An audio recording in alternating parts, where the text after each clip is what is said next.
The Metrobank Girls in Cricket Fund looks to share the work of cricket clubs and their brilliant volunteers and coaches across England and Wales. That's why, as part of the Championing the Future Hub on iCoach Cricket, Metrobank shares case studies of clubs that are doing an amazing job of supporting and growing their girls' cricket offering. If you want to learn from others and hear some top tips, head to icoachcricket.ecb.co.uk to create your login and check out the Metrobank resources. Welcome to the Wisden Women's Cricket Weekly podcast. We've got a slightly different show for you today. Off the back of New Zealand's epic T20 World Cup win, we wanted to hear from those at the heart of their campaign about how they did it and what that win meant to them. This week, Lauren managed to catch up with New Zealand stalwart Suzie Bates after the White Ferns completed their ODI series against India. That chat is coming up first. Later in the show, you'll see a chat that I had with Eden Carson, who's at the other end of New Zealand's generational scale. We'll be back to normal business next week with all our thoughts on the new Women's Future Tours programme and everything else that's going on. But now, here's that chat between Lauren and Suzie.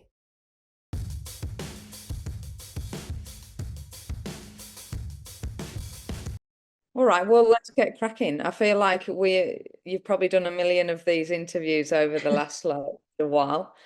So thanks for coming on and having a chat. I was actually really excited to talk to you today. I was messaging Connie. I was like, what can I ask Suze? There's so much I want to like. I just feel like it's such a cool story. Just how much like the sport is unbelievable, but like the narratives around sport is what makes sport great. And how has it been? How's the feeling been? Are you walking around with your shoulders a little bit higher with a bit more swagger, or what's the emotions?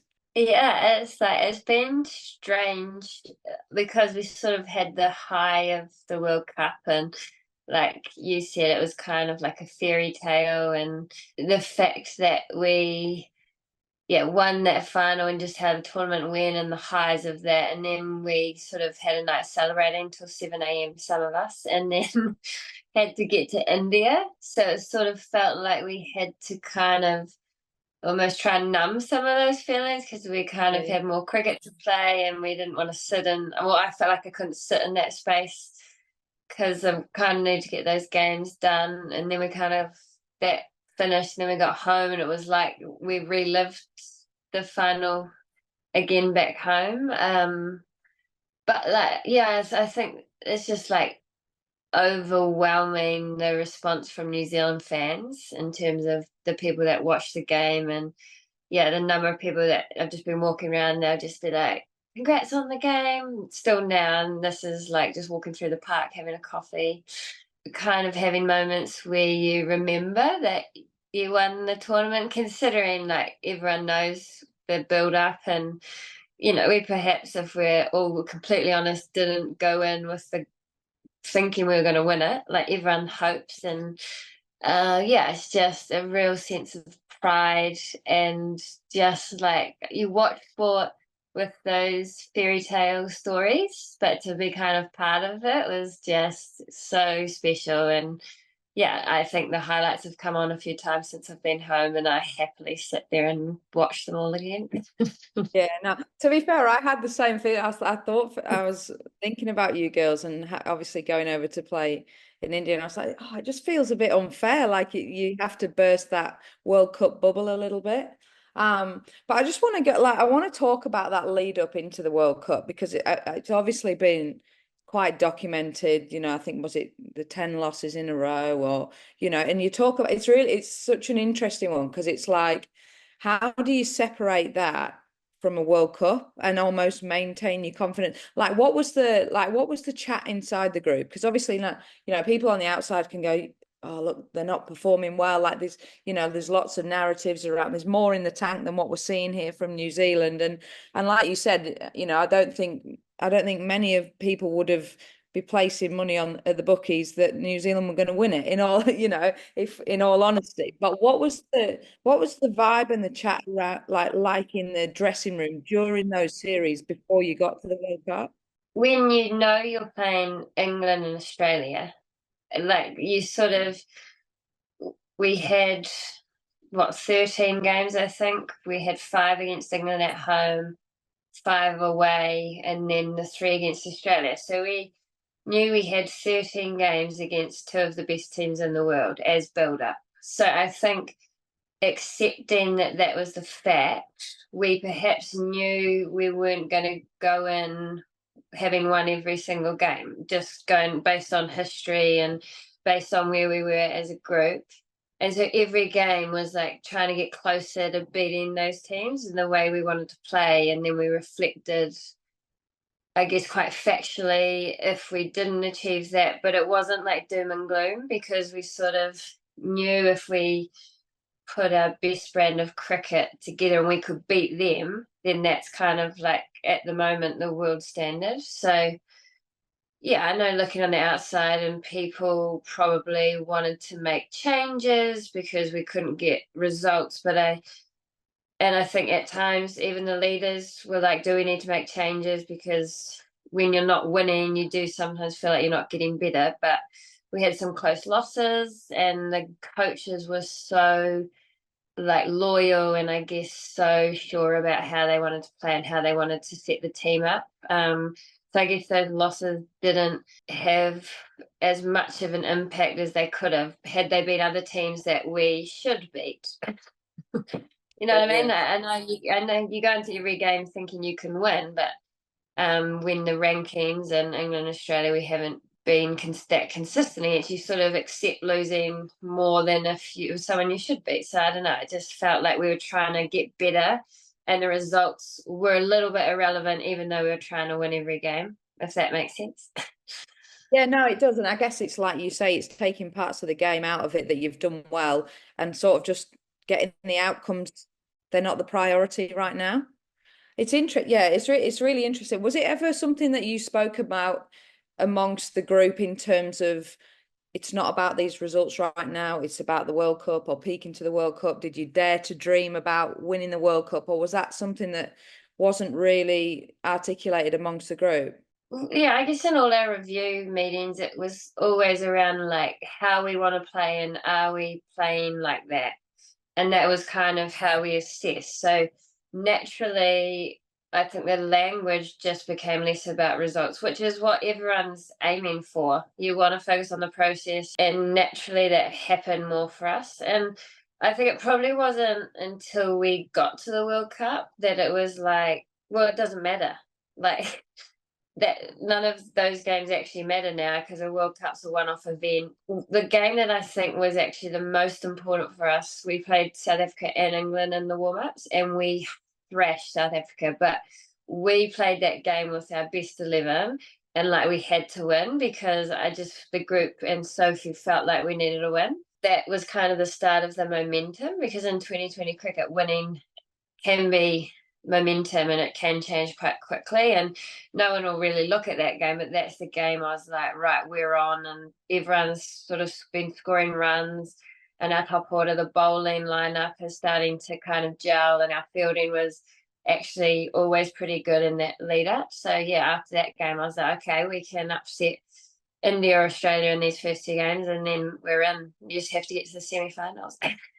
Yeah, no, it's true. And to be fair, I reckon, like from the outside looking in, I reckon that India game, I know Soph spoke about that first game, and it felt like that was almost a real tipping point for you as well, because it sort of felt like that was like a semi-final where it was almost like if we can break the back of these early. And I know Soph sort of spoke about in her interview post game, it was like that was a massive game for you girls. And it's almost like you said, the warm-ups gives you that dose of belief, and then to beat India, it's almost like, oh, a little bit more there now, and you're almost adding to it. Was that the sort of feeling after that first game against India as well? Because they were obviously a side that, particularly in those conditions as well, that were quite favoured. Yeah, and I think when you get the schedule, probably as a senior player, you see, okay, we've got Australia and India first up. Those two games are massive, and the support staff. So I think our planning around India, we were watching footage at camps because we knew that those two games were really important. So we started doing our scouting in like a camp in the Mount, probably like 8-9 weeks before the tournament. Now that I think about it looking back, from the previous tournament we played South Africa and Australia first, and those were our big matches, and we lost both of them by heaps. And so I think we had the same leaders in the group, and we knew that we had to be on fire for that India game, and that was almost like our quarterfinal. And thankfully, like probably our first game of the tournament and our last game were the two best games. But yeah, that I guess it wasn't by fluke. We actually had started preparing for that game. Even when we had 3 games against Australia, we were thinking about India and, their bowling attack and how to get their batters out. So yeah, it's nice when those plans all work on the day and everyone sort of turns up for a big match.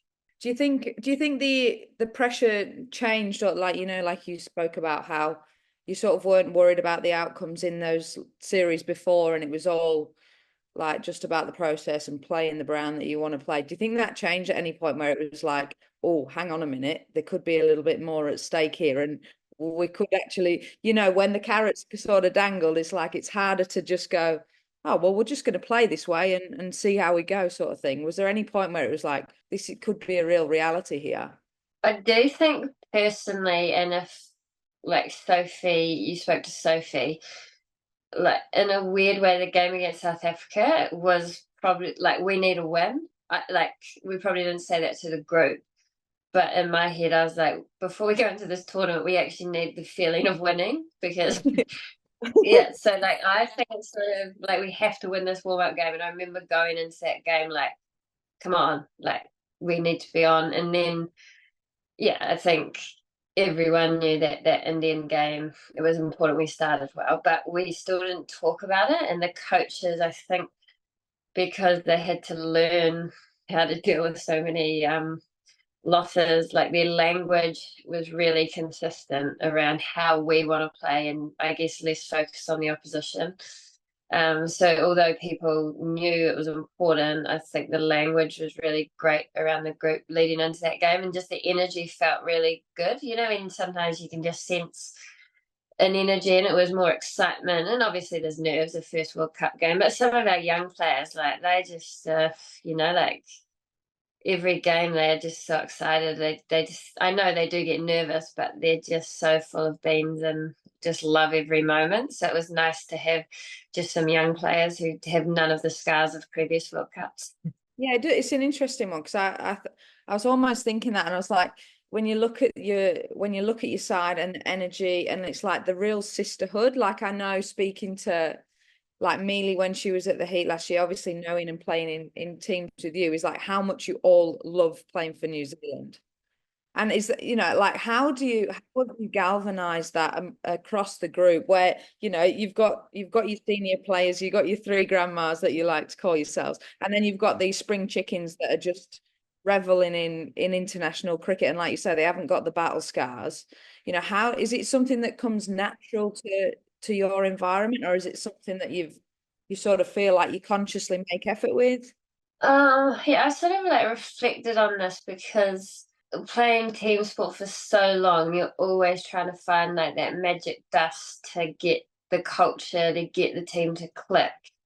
And sometimes it is just the personalities that are picked in that moment in time. And twofold, like Sophie and Ben and their leadership around, like Sophie talks about care and compete, and she's been really consistent with those 2 messages, that that our values are that we care about our performances, we care about each other off the field. So I feel like there is that cultural piece of that's really important to us, that we compete on the field, but we also care about each other. But then I do just think the nature of that group of people that they selected at that time, we just clicked at the right time. And we've got a young group of 5 players that have sort of been contracted together and been on this journey together, that are like best friends. You've got the grandmas, although someone said I should call us aunties, because grandma, like, that have been through, we've grown up together, and like we've been through ups and downs, and we're really close. And then you've got that middle group that have played a lot of cricket together, and we've all just spent so much time in the last 18 months, because they've been so consistent with selections, regardless of performance, that we've just really bonded, and there hasn't been people looking over their shoulders or not worried about their spot in the team. So I just think a combination of all those things just helped us to like go out there and kind of express ourselves. And for whatever reason, our young players are just so true to themselves. Like watching Eden Carson doing interviews and on the field, I'm just like a proud auntie, because like that's exactly who she is, and she just plays. Yeah, so there's a number of things, but I do just, it's one of those things that you try and search for. You'll try to, I guess, like relive, but it was just the nature of the personalities that we had in that moment, and we clicked at the right time. How important is that, like, for you as an auntie, to have those? I've just had lightning here in Brisbane. Oh, I didn't see that. Are you sure Yeah, it's no. not? I've got fireworks going off here because it's Guy Fawkes. It's all happening. Now, how important is it for you aunties to be around that sort of energy though? And I sometimes think as well, when you're a senior player, it almost helps deflect off being raveled in your own stuff and your own performance. And, I'm working on this. Whereas actually when you've got youngsters around that you need to help along on their journey, it almost helps yours in a weird kind of way. Do you feel like that's a really important part of like where you're at in that group as well? Yeah, and I think I have the benefit of not being a captain or a formal leader. So when I'm on the field, I kind of have the capacity to check in and just more like not even around players, just like how you feeling, or like smile or have fun, and you feel like you have the capacity to.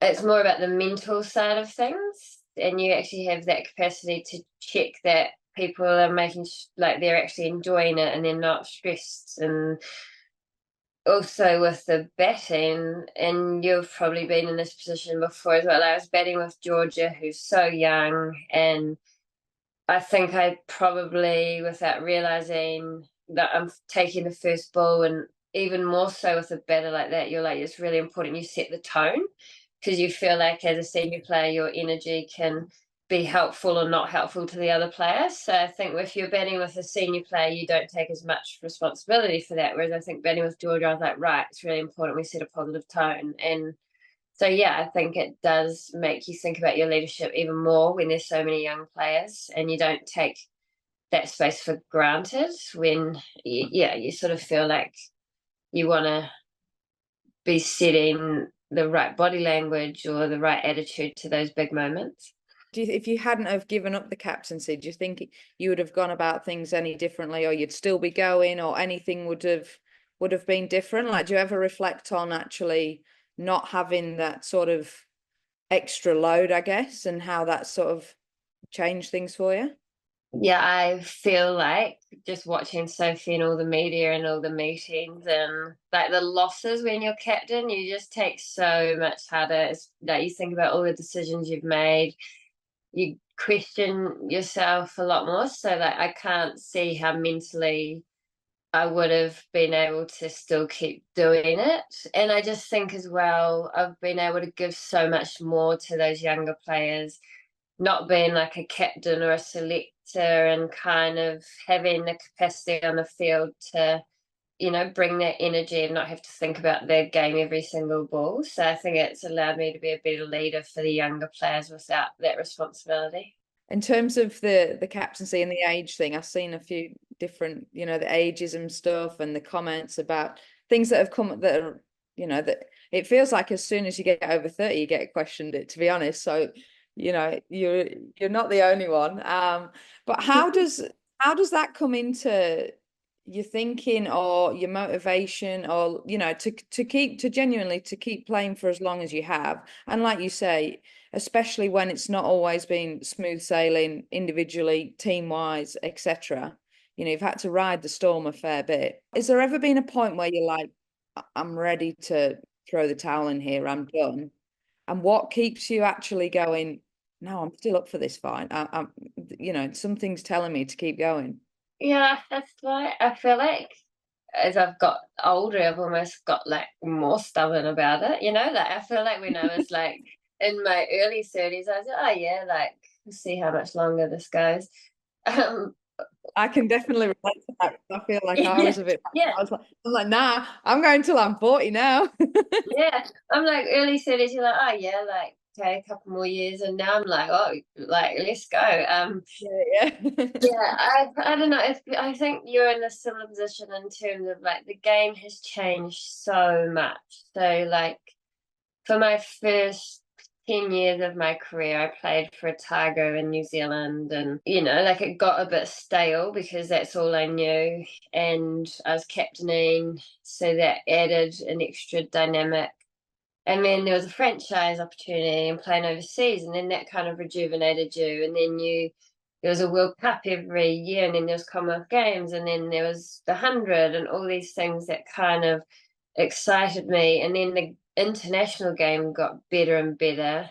And then I felt like I had to keep evolving, which motivated me. And I was like, oh, look, this game's changing as an opener. The scores were changing, and I sort of was wanting to keep up with the game. Yeah, I felt like with the New Zealand side, I like saw some really positive things and like progress with where we were going and how we were training. So that kind of motivated me that, oh, we're getting better and I want to be a part of that. I feel like when I can still contribute, and I absolutely love it. Like, I love training. So like I always say to people, they're like, oh, you'll know because you won't want to go to training. I like can't imagine not wanting to go to training. And I can't imagine not wanting to go to training either. like that's almost the process of that is the best part. So like even like winter training and the build up to an event, like I almost love that just as much. So yeah, and I feel like there's something to get better at. So I don't know, you get to an age and I think it's ingrained in you that there's a certain age where you shouldn't be doing it, and then you kind of buy into that notion as well, and you start telling yourself I'm getting old, and then I kind of stop and I'm like, can I still contribute? Is my body still good? Am I mentally still good? And then I try and forget how old I am. And then sometimes I do forget how old I am, and it's said out loud and I'm like, ah. And I keep doing that. I keep saying, everyone's like, how old are you? I'm like, 33, and Courtney goes, you're not, you're 34. I'm saying, oh, I'm stopping at 33. That'll do.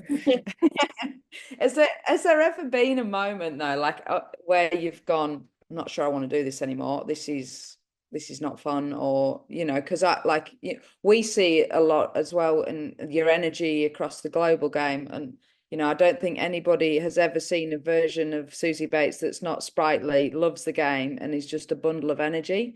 But I'm sure that there'll have been times where there's bumps in the road and you go, you know what, this is getting pretty tough. Yeah, like I feel like after most pinnacle events when we haven't won, I'm like I question I I question how much longer I want to keep going. And I think after the 2017 World Cup, when I was captain and I felt like we underperformed and I wasn't enjoying it as much as I wanted to. So that was a time that I was like, oh, okay, how much longer do I want to keep doing this? And so the first step was to step away from the captaincy, and that kind of helped rejuvenate me. But I reckon, yeah, probably after every pinnacle event in the last 7 years since I turned 30, I'm like, okay, well, we didn't win. I didn't achieve my goal.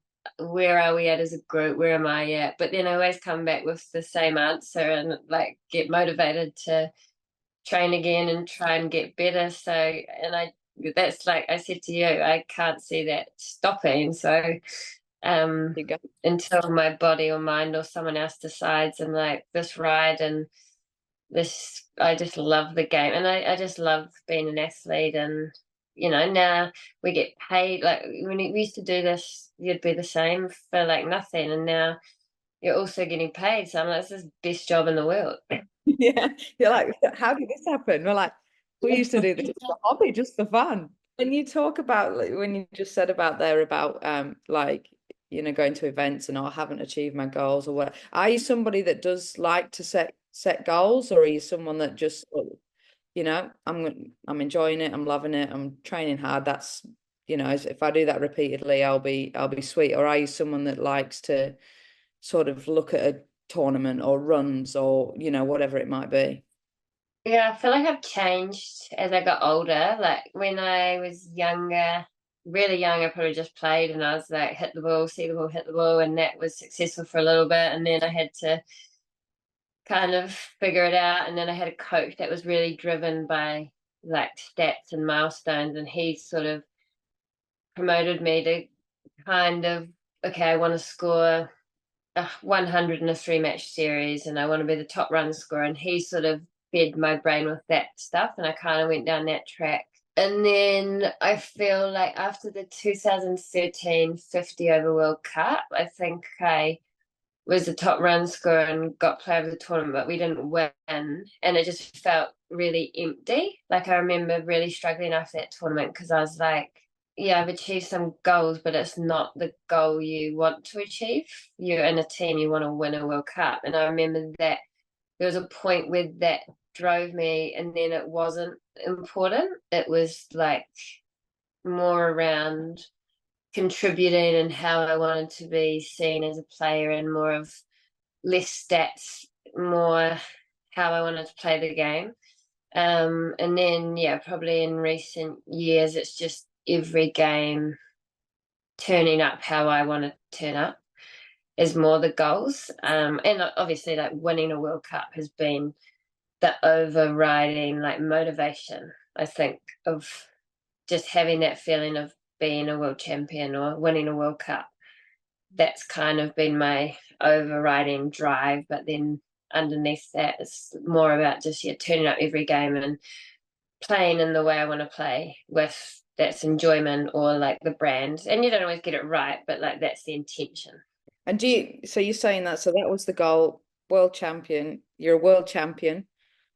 How do you decom, you look giddy just saying it, you're like, yeah. No, no. When someone says, I'm like, yeah, yeah, I am. Like, there I am. I've actually had moments, sorry, in the last couple of hours, I'm like, we're a world champion, what? But I'm like, Australia are like, whatever, 6 times world champions. I'm like, I feel like us being at once, we're like, yeah, no, I reckon I'm the same. I'm like, no, once is well, I'm just hanging on the ones. I don't need 6 and 7. But what's like, how do you decompress from that and then go again? Like, like you said there, and you've spoken really openly about that. That was the goal. Actually, the sort of individual goals didn't really do it for you. The goal was always to become a world champion. What's next? How do you go about this next? You're playing till you're 45 now, so you've got another 8 years. What does that look like? How do you, where does the goalpost change to? yeah, I didn't really think about it. Like I think now when the pinnacle events are coming up and you kind of go, okay, yeah, I want to get to that and then reassess. And I think before probably this year, I feel like the year before there was so much franchise stuff going on, and when you get to a certain age, you are kind of like, let's make the most of this. But I feel like I got the balance wrong, and I was kind of like, well, if I'm playing for New Zealand, that's actually the priority. So this 2020 World Cup is actually where I want to peak, and then that franchise stuff is kind of a bonus if it fits with that plan. Yeah. And then in a weird way, because of the group we've got and the 50 over World Cup not being like too far away, I feel like because we went to a 1-day series and it was about qualifying, I sort of am like, oh, like imagine winning the 20 over and the 50 over World Cup. Like, cool. Like, I want more. Yeah, no, it's like that's the thing. There's how fun a World Cup is when you don't finish as a loser. You know what I mean? Like everyone else that goes to a World Cup, if you don't win it, you leave disappointed. So like leaving that World Cup, I was just like high as a kite, and then I was like, oh, this. And I think I've always planned probably around world events, and that one in India. I think it being in India too kind of excites me because the way the game's going, I'm like that would be cool to experience, but that's still a long time away. But I'll play domestic cricket, and there'll be some other stuff, and just kind of go with the flow a little bit, but know that I'm kind of at peace with what I've done, and especially now winning a World Cup. And as well, in that final, you obviously passed Mitali Raj for the most capped international player. How does that feel? Like, I know you as a person, so I know that you're not suddenly gonna strut around like you're some legend, but you are you are categorically a legend of the game, and like I said, that nobody's gonna come close to achieving that. Do you ever just like have a moment where you're like, what on earth? Like, and take it all in, or does it feel very normal? Was there any sort of feeling when that was, when that became a thing? I remember like being told that and just thinking that was like ridiculous. I was like, well, the fact I haven't played a test match either. I was like, I've played the most games without a test match. And then I was just like, it doesn't feel like I've been playing that long or I've played that many times. I'm like, I should have mastered the game. Like, I'm still like getting nervous and I'm still making mistakes and I'm still like learning and asking stupid questions. It's like when you play that many games, I'm like, you should know everything. It's not PlayStation, mate. It's not like you've cracked the game. I know, but that's when I hear it out loud, I'm like, oh, and I feel like I'm still like, I still go out to bat with the same nerves. It's like nothing's really changed in terms of how I feel about the game. So it's just sometimes I have to stop and go, wow, like, and yeah, sometimes I get a little bit embarrassed because it's kind of like you've just been playing forever. But then I probably sit back and I'm more proud of like the resilience and like I guess my body and how I've been able to keep doing that. So there's probably two emotions. When other people say I'm a little slightly embarrassed, but when I sit in my room, I'm like, oh yeah, like be proud. Yeah, I think it's even just like the same thing with like when you're saying before, it's like, oh, it's pretty cool that feeling when you're not a loser. It's like, no, you're a winner. Like it's almost that like reality of like, yeah, just absorbing it all in, I'd imagine. Yeah, it's like leaving a World Cup as the champion, like, and I had 8 times where I wasn't, so it's like, I feel like you just savor that moment even more because you know the feeling of not being in the changing room and having won. You've got that disappointment and you remember those feelings so well and vividly because it hurts, like those moments at the end of World Cups, everyone's hurt. So I just didn't want it to end. And that was why it was a little bit of a shame that we had to go to a one-day series because I feel like if we hadn't we would have partied for a week and really made the most of Still it. be on that bench in Dubai. Yeah. Yeah, I wouldn't have left. I'd be at the beach all day and then out all night. Yeah. I want to, I feel like the whole legacy thing with the All Blacks and all that gets thrown around quite a bit in New Zealand, and rightly so. What word would you use to describe that World Cup and that group of people? Like, what would sort of summarize what you've achieved, what it means to you girls, and I know what I know what I think when I think of that group and think of that you guys winning. I know what I think, but I'm interested to know like what springs to your mind. Yeah, I have a nice thought. That's bad, but the first word that comes to mind is unbelievable. But that is probably, I don't know, it was just like the most fun I've ever had in a short space of time at cricket. Like there was just so much joy, but I don't, one was quite hard. You can give me your word. Well, I just thought I just think of sisterhood. Like I just Mm. think of sisterhood when I see how you girls, and it was such a nice final because not just because Australia weren't in it, but it was like you would have been so happy for both teams because it felt like it really meant a lot, to South Africa and their nation and the girls there, and then for you girls as well. But I just remember watching the game, and I just think it's a great example of where sport is, and like winning and success is not just about skill. Like I would describe that from the outside looking in as being like that is about values and character and sisterhood and that real togetherness. Yeah, and like I remember we were waiting to go on the stage and there was all this stuff going on and there was a lot of waiting around and I remember looking down because the whole team was lined up and I was first because it was alphabetical order. And I had this moment where I was like, in 10, 15 years' time, when we get to have a reunion or like this is going to be so fun because we all genuinely like each other.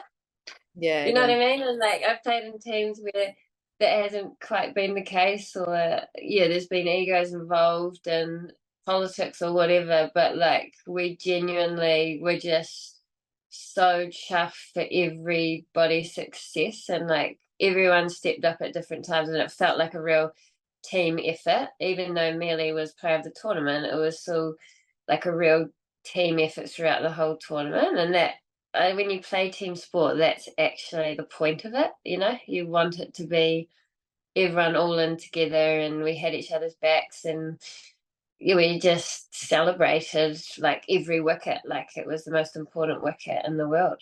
No, I think you like that, and I think that's the story, isn't it? It seems like that was just the narrative of that for you girls, and it's hard, like you said, it's so hard to manufacture. You can't manufacture it. Every team, everyone reads these books about great teams and this, that, and the other, and it all there's a lot of things. It's having the right people, it's having that connection, but you can't manufacture it. And I think it's a real credit to you girls, especially the way in which cricket has evolved over the last few years. Because we know that people spend a lot of time in franchise cricket, international stuff at times doesn't get prioritized. So I think it's pretty special, that sort of bond that you girls have, and I think you can really see that was sort of the narrative, that was your story from the outside looking in.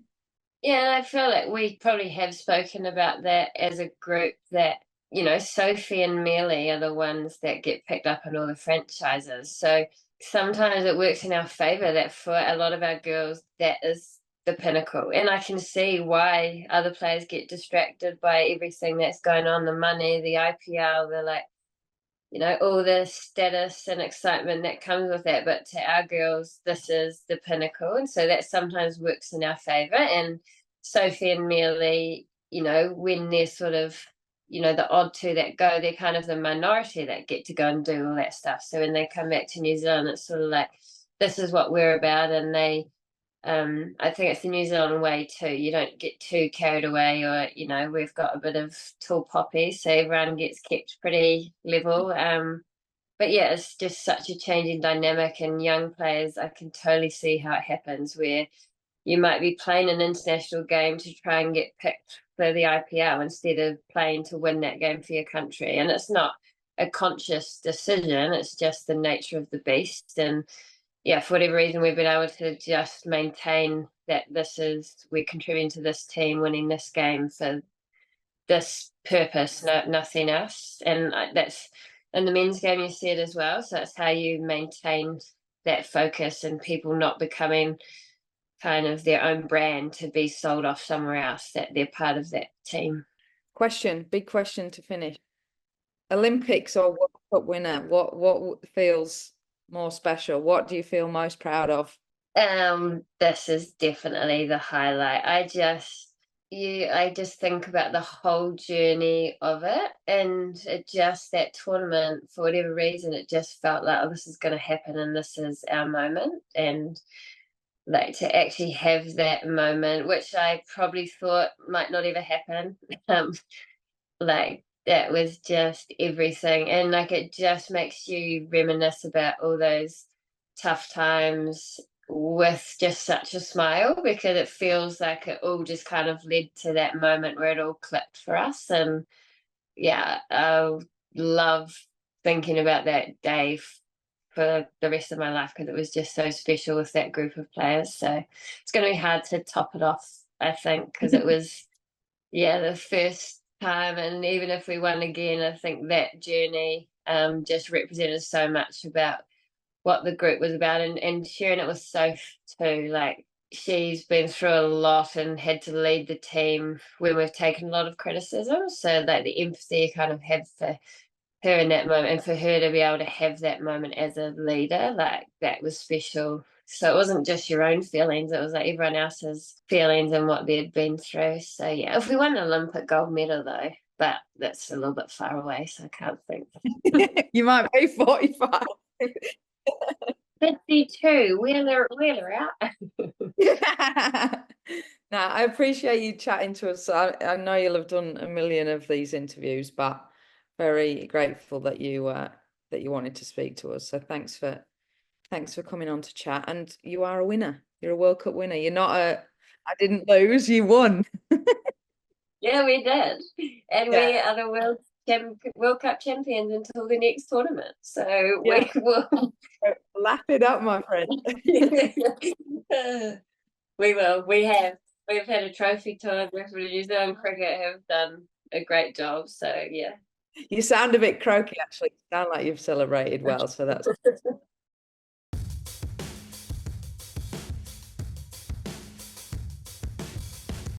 Very excitingly, we have a T20 World Cup winner on the podcast. We're joined by New Zealand spinner Eden Carson. Eden, thank you so much for coming on the show. Has it sunk in yet?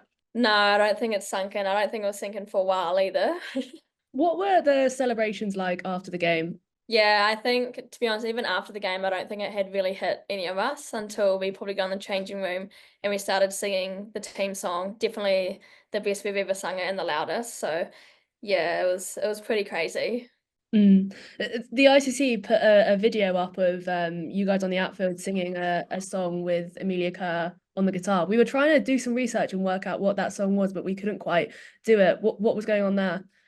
Yeah, it's our team Waiata, so we sing it on special occasions. So we're actually trying to learn another one as well. So yeah, we just usually sing it with occasions like that, or when we're getting welcomed, or to other teams or staff members and things like that. That must have been pretty special to do as a World Cup winner. Yeah, definitely. I think it was also even more special it being Sophie's last T20 game as captain, to be able to, win the World Cup for her as well as the older ones, but then being able to sing the Waiata, nearly brought a few of us to tears, but yeah, it was a really special moment. What were those emotions like when the final ball went down and the result was sealed and you knew you were going to be lifting the trophy? I think it probably hit me about the third ball. I was like, oh my Lord, like we're World Cup champions. I was looking around the team and I was like, wow. And I could see Sophie and Suzie holding in tears, and then my thoughts on that last ball was just don't bowl it wide, and then I nearly did, and I was like, oh no, but yeah, just surreal, really. How do you steady yourself to bowl a ball like that? Yeah, I know. I was just trying to tell myself to smile and embrace the whole moment of the World Cup, and the crowd and the atmosphere was amazing as well. To be able to have such a big crowd at a event like that was great. Were you able to soak it up? Because it was pretty clear from a few overs out that it was going to go your way. Did that make it easier to soak up that kind of atmosphere? Yeah, definitely. I think, with Chloe Tryon still in, anything could have happened. She's a big hitter and a great batter. So we thought if we got her out, then we're really in with the chance of winning this World Cup. But we know in T20 cricket, the game can change so quickly.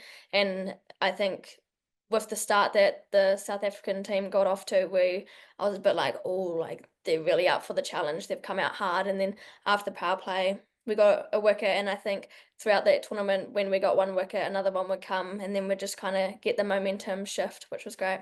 And you talk about the South Africa players coming out hard and really attacking that power play. You had a really important role in that power play, bowling the fourth over and drying up the runs. Were there any nerves for you coming on for the first time in that kind of situation with South Africa up with the rate? Yeah, 100%. I think, both Brits and Wolver are great strikers of the ball. They were both top run scorers of the tournament, so we knew that they were going to come out hard against us, and I just had to try, deep breaths at the top of my mark. My my hands were sweating. So yeah, just kind of going through my routine to know what I'm bowling and just executing that the best that I can. You have had that role over a consistent period of time to come in the power play and draw out the runs or take a wicket early in the innings, and you were really effective at doing that throughout the tournament. How did that evolve into your role in the side? Yeah, definitely, being able to do that job, but having the support behind me by, the likes of Sophie and Suzie really helps me to be able to do that job the best that I can. I think having their support really helped me throughout that World Cup campaign and opening, because the past couple tours I have been in and out of the team depending on conditions and matchups, but for them to back me and give me the new ball early up really gave me the confidence to try and take wickets or lower the run rate. And you said you've been in and out of the side over the last year or so, depending on the conditions. You must have known coming into this World Cup with the conditions you'd be facing, you'd be playing a significant role in the side. Yeah, you never know what can happen, and sometimes the conditions aren't what we think, but however, I was grateful that they were and more suited for our spinners. But our pace attack also did a big job throughout that campaign. But as a bowling, I thought we did really well with trying to take wickets and early up, and then reducing the run rate when we could, especially when they were coming out hard, and we knew that a lot of teams would come out hard against us. And talking about the conditions, from the outside at least, it looked like you guys were the side who perhaps adjusted to the conditions the quickest in the UAE in terms of how hard it was to score runs on some of the surfaces and the most effective way to bowl. How did you plan for those conditions being such an unknown as well? Yeah, it was hard kind of just going into the unknown because none of us had actually played it in the UAE before that. So we kind of just took it game by game and then watching the previous games. And it was almost different on every day, especially Sharjah and Dubai. They played very differently, and the conditions were very different. The outfield was different, so we kind of had to take that into in our stride as well. And then we'd see it was especially in the Pakistan game. That was a really important game for us, and we saw how they used the conditions to their best suited. So they bowled a lot slower. They were getting a lot more turn, whereas yes, that could have worked for us, but we kind of just stuck to our plans and what we knew was going to work. And in the chase again, you got the big wicket of Marizanne Kapp. You looked absolutely pumped after getting that wicket. I guess whenever she's at the crease, you feel like, oh, they could actually pull this off here. Yeah, 100%. She's a great all-round player. I really look up to her as a player as well. So, to be able to get someone out like that is really cool. I think a few of my celebrations really illustrated that as well. I don't know where some of those celebrations come from. I think just being in that moment and at such a pinnacle event like the World Cup kind of brought it out of me a bit more. But even if being animated in celebration, one thing that really struck me during the final was how calm you guys were, both before and afterwards. What was said during the build up to that allowed you guys to keep so level-headed? I think knowing that we probably weren't expected to get that far throughout the tournament, and then we'd talked before that no matter what happens, we've done ourselves and our supporters proud. So I think we kind of just went in there with the open mind that win or lose, we've still done what we came to do, really. And just to be proud of that as a whole, and then just kind of Sophie was just saying to have fun, to smile, and just embrace this moment. And she always says that pressure is a privilege, and yeah, it really is. I think that were definitely the biggest games that I've ever played in for the White Ferns. So yeah, to feel that pressure was made me a better player as well. So you did feel that pressure despite having never been in a final before. There was still that pressure. Yeah, 100%. I think there's always going to be pressure and nerves with those games, especially with a lot of people watching, all eyes on us, especially also being against South Africa, who also haven't won a T20 World Cup, and it was going to be a new winner. So then that kind of just adds another aspect to it as well. Just going back slightly to the semi-final, you were player of the match in that game with 3 for 59, 3 huge wickets against West Indies and Kiana Joseph, Shemaine Campbell and Stefanie Taylor, coming off the back of also being player of the match in the final group game against Pakistan, taking 2 for 7. You must have been walking on air at that point. Yeah, definitely. I hadn't ever won a player of the match before that, and then to be able to do that at a World Cup twice, yeah, got a few messages about that, but I was just happy that we got the win as a team. I think, yes, I got the wickets, but it was all an all-round bowling performance from our girls. I think I was bowling the third over in the semi-final, but that being able to get that wicket was from the build-up of pressure from the first 2 overs from Fran and Rosemary. So yeah, I said to Fran actually when I got that wicket, I was like, that's all you, because you've built so much pressure. And same with the Campbell wicket, I was like, you literally got hit for I think 2 runs off that over, and they had to try go for one of us, and they tried to go for me, but she hit it straight to Suzie, so I'll take it. Arguably the most important game in that World Cup, I guess not just in hindsight, but at the time as well, was you guys beating India in the opening game of your opening game of the tournament. You've described Smriti Mandhana's wicket that you got in that game as your favourite wicket of the tournament. Talk us through that one and why it's your favourite. I think being able to get Schmitty out, being, the top cricketer that she is, and also being a matchup to her as well was really something that I'm quite proud of actually. I think we knew that she's a player that can take the game away so easily. A lot of those Indian batsmen can, like Harman and Shafali, and we've seen that throughout the past games as well. And then also just recently playing them in the ODI, like they're great batters. So to be able to get Schmitty out was pretty, you know, just even just thinking about it now, I'm just like, oh, I can't believe I got Schmitty out. But yeah, and then that kind of just that whole game set us up really for the rest of the tournament. We knew that if we could beat India, then that just ups our chances of going through to the semis and then finals. I guess it takes the pressure off against Australia as well, because it means you don't have to beat them and you're not putting so much pressure on that game. Yeah, definitely. There wasn't, you know, we always want to beat our Sicily rivals. You know, they're one of the best in the world and they still are. So being able to try not have so much pressure on that game really helped us kind of just try focus more on those later two games after that game as well. It's been spoken about a lot that you guys came into the World Cup off the back of 10 consecutive T20I losses. Was that something that you spoke about in the squad ahead of the tournament? I don't think we spoke about it as a team. I think we all knew that that was what we had going into the tournament. I think though, being able to play top two teams like Australia and England really prepared us for that. However, I know the scorecard doesn't show what we would have liked. However, I think we took a lot of learnings out of that going into the World Cup. You know, they're both very different sides. They're great all-round teams. They've got some key players within those teams as well. So, you know, if you're bowling to the best in the world, if you're facing the best in the world, it's going to really set you up coming into a big pinnacle tournament as well. And then I think it just really showed throughout that whole tournament the upsets, and whoever shows up on the day is going to walk away with the win. It must speak to a kind of steely inner belief as a side as well that you can turn that around.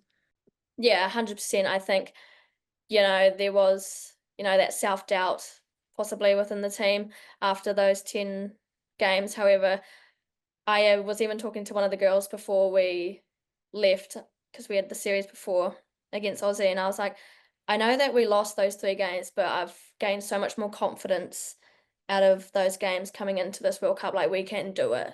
But yeah, we just grew in belief within each other, and the support really helped as well.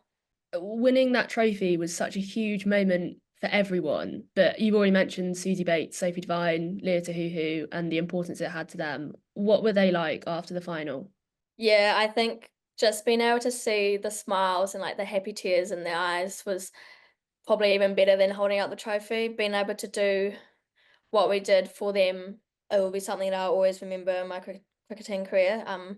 And just being able to see the years and hard work, the blood, sweat, and tears that all 3 of those players have put in throughout their how many years playing for the White Ferns has finally paid off, and they're able to, you know, say that they were in the 2024 winning T20 World Cup team is pretty special for them. What role did they play in your kind of cricketing upbringing in your kind of periphery of cricket as you were growing up? Well, Suzie was definitely a big is still a big role model for me. Coming from both from Otago, she's coached me back at when I was under 13s, I think, and then kind of gone through the ranks with her. Being able to play alongside her, not just in the Otago Sparks, but also for our country is pretty special and something that I'll always hold close to my heart. And just the person that she also is off the field is something that I really look up to. She cares so much about the support system that she has. But then also seeing the hard work that Leah has also put in the last couple of years as well, especially being a mum of 2. I know it's hard for her to be away from her kids and partner, to be able to do that and be the player that she is something that not a lot of people get to do as well, especially in female sport. And then, you know, Sophie, I'll always remember when I first got into the Sparks playing against Wellington, we were in Dunedin, and she got 100 off, I don't know how many balls, but I think she hit about 50 runs off my bowling. So that really built some resilience. But to be able to see how she has kind of gone about the captaincy, especially in the last 18 months, is something that I really look up to. You know, there's been a lot of criticism around the team over the last, 12 months. So for her to carry herself still strong and proud as our captain is really something that a lot of people look up to in this team. What was Suzie like as a kid when she was coaching you? Oh, she she was great. I can't remember a lot, but I just remember her actually crashing one of the team vans, so that was quite funny. And then I remember her coming to my primary school because her dad's from where I live back in New Zealand, where my parents are based. So I remember her coming and doing like a cricket clinic thing there, and then I was just like, wow, like Suzie Bates is so cool. That's amazing. Absolutely no rest now, though. You're in India in the middle of an ODI series. That is a brutal schedule. Yeah, it's a quick turnaround, I think, because we also had the Australian series before the World Cup for prep, and then, a big World Cup campaign, and then next day we're on a flight here to Ahmedabad in India. But, it's still good, more cricket. I think a lot of the girls are cooked, but, now it's a mental game really to keep going forward as well, and then, yeah, just also physical game some days, but no, it's good. I guess full steam ahead as well to try and secure 2025 World Cup qualification as well. Yeah, 100%. We know the situation that we're in, but I think we definitely have what it takes to be able to get through to the qualifications easy enough. We've got 5 more games and 2 more games against India that will be good matchups and a good rivalry, especially with a target on our back. We know that now with winning the World Cup as well. Teams will be coming out even harder against us.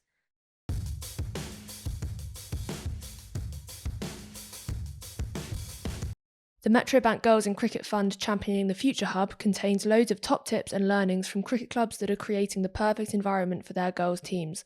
So if you have any winter training about to start, check out their case studies at icoachcricket.ecb.co.uk or find out more about the fund at metrobankonline.co.uk/cricket.